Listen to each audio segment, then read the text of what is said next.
बिस्मिल्लाहिर्रहमानिर्रहीम। सभु खां पहिरियां ॾिसंदड़ ऐं ॿुधंदड़ सभिनी दोस्तनि खे असांजो मोहबत भरियो सलाम।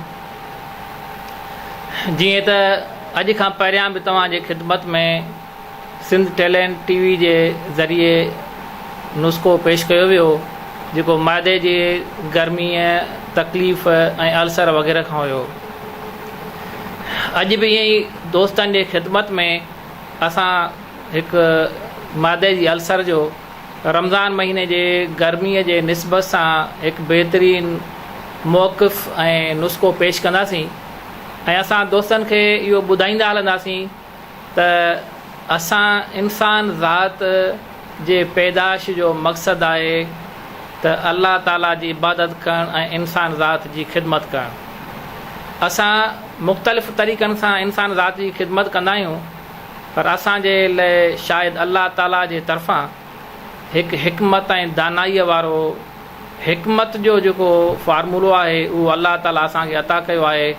त जीअं अल्लाह ताला क़ुर मजीद में फरमायो आहे वइज़ा मरिज़्तु फ़हुव यशफ़ीन, जंहिंखे मां मर्ज़ ॾींदो आहियां शिफ़ा बि मां उनखे ॾींदो आहियां।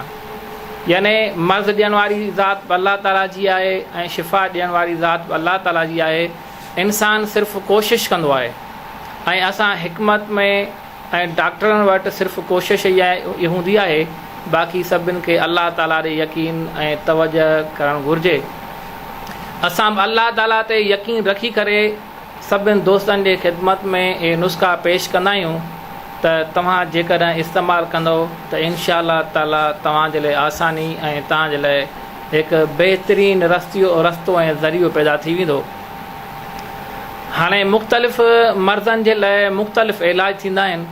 इनशा अल्लाह आहिस्ते आहिस्ते तव्हांजे साम्हूं सभिनि मर्ज़नि जा आसान ऐं घर वेठे पाण ठाहींदड़ इलाज असां तव्हांजे ख़िदमत में पेश कंदासीं।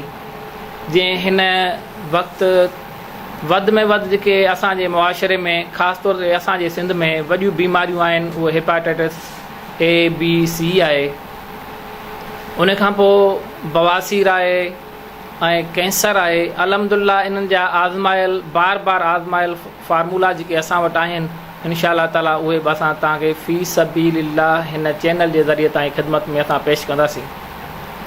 अॼु जेको तव्हांजे साम्हूं असां नुस्ख़ो पेश करे रहिया आहियूं उहो आहे मादे जी अल्सर, मादे में ज़ख़म थी वञणु ऐं मादे जी गर्मी वधी वञणु।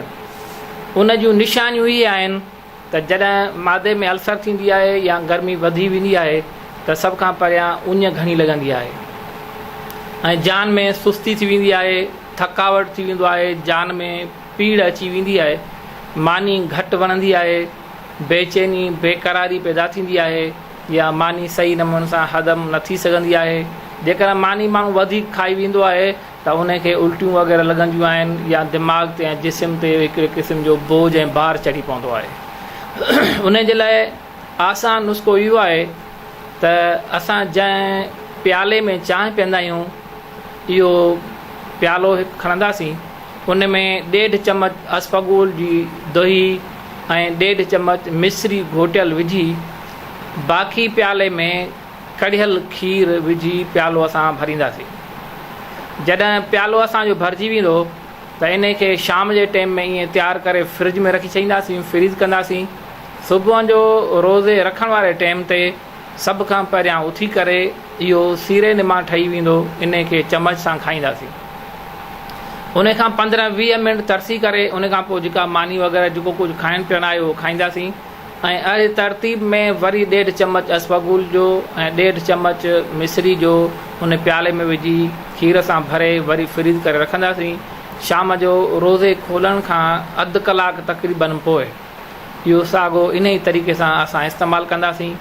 इनशा अल्लाह ताला 10 ॾींहंनि जे अंदरि जेके डॉक्टरनि ऐं मुख़्तलिफ़ अंग्रेज़ी दवाउनि जे ज़रिए वॾे परेशानीअ जे सबबनि में अची चुका आहिनि उहे इनशा अल्लाह ताला बग़ैर तकलीफ़ जे 100% इनशा अल्लाह सही थी वेंदा।